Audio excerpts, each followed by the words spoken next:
And this is where I talk about your levers of influence. So this is kind of figuring out where you have leverage, where you can pull different levers to shift your burnout experience.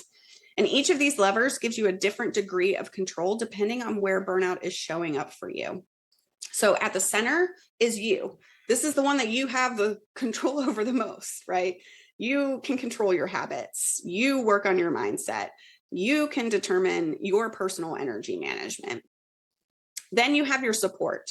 These are the people around you. Some of this is in your control, but some isn't, right? Because we go to work, we have people that are around us that we don't necessarily have control over, but it's important to know what levers you can pull here. The third lever is your work. So your responsibilities, the role that you have, workload, boundaries, all of that good stuff. You have some influence here, but you may not have total control. From there, we move to your workplace. This is the culture, the policies, the leadership, all of these things that shape burnout. Here, you don't have as much control, right? But you can advocate for change. You may not be able to shift it alone, but you can advocate for the change that you need. And lastly, I always think it's important to be aware of your context. These are the external factors shaping your work and your life because that also influences work.